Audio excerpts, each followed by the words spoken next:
Hai Sobat Ners. Pada kesempatan ini saya, Ananditya dan Wiwi, berasal dari Prodi Administrasi Rumah Sakit Institut Ilmu Kesehatan Pelamonia yang melakukan kegiatan pengalaman belajar lapangan, PBL, di Rumah Sakit TK2, 140501 Pelamonia, Makassar. Sebagai bagian dari unit gudang obat yang bertanggung jawab dalam pengelolaan logistik obat-obatan agar dapat didistribusikan dengan aman dan sesuai standar. Tata cara penyimpanan obat. Penyimpanan obat di gudang farmasi harus dilakukan dengan cermat untuk menjaga mutu dan efektivitasnya. Beberapa aspek utama dalam penyimpanan obat meliputi 1. Suhu dan kelembapan. Obat harus disimpan sesuai dengan rekomendasi produsen. Beberapa obat memerlukan suhu ruangan, sementara yang lain harus didinginkan atau dibekukan. 2. Sistem FIFO dan FEFO. Sistem first in, first out, dan first expired. First out untuk memastikan obat yang lebih lama atau mendekati kedaluarsa digunakan lebih dahulu. 3. Pemisahan obat.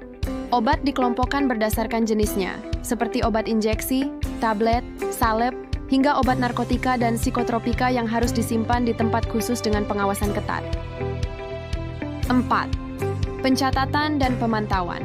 Setiap obat dicatat dalam sistem untuk memudahkan pelacakan stok, masa kedaluarsa, dan distribusi.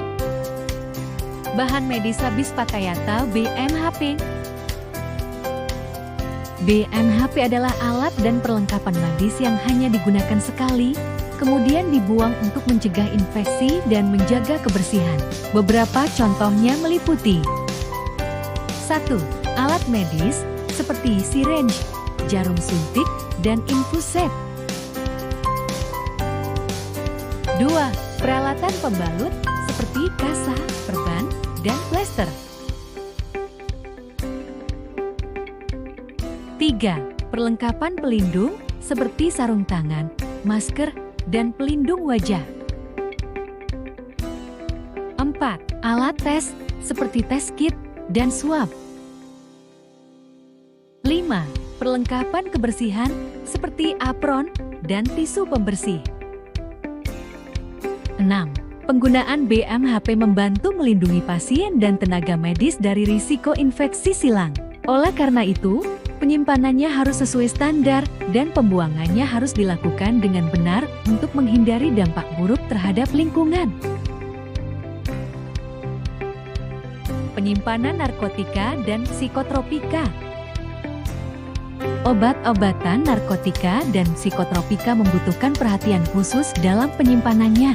Mengingat potensi penyalahgunaannya yang tinggi, fasilitas kesehatan harus mengikuti regulasi ketat untuk memastikan keamanannya.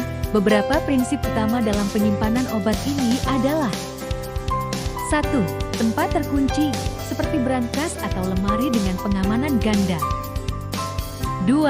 Pengawasan ketat, di mana akses hanya diberikan kepada petugas berwenang dengan pencatatan yang akurat. 3. Suhu yang tepat, agar kualitas obat tetap terjaga dan tidak terpengaruh oleh suhu atau cahaya yang tidak sesuai. 4. Kepatuhan pada regulasi, seperti aturan dari Badan Narkotika Nasional BNN atau Kementerian Kesehatan.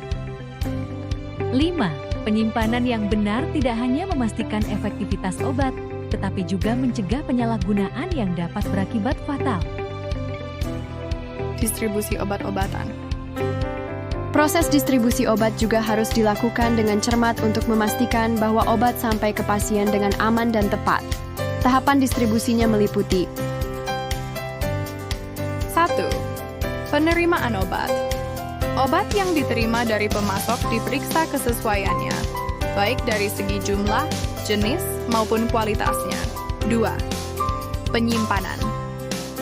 Setelah diterima, obat disimpan di tempat yang sesuai, termasuk kontrol suhu dan kelembapan untuk menjaga stabilitasnya. 3. Pendistribusian. Obat didistribusikan ke unit-unit terkait, seperti apotek atau bangsal perawatan, dengan kontrol yang ketat agar diberikan kepada pasien yang tepat. 4. Pencatatan. Setiap distribusi obat harus terdokumentasi dengan baik untuk keperluan audit dan pengawasan.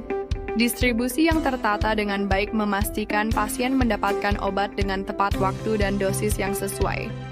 serta mengurangi risiko kesalahan pengobatan.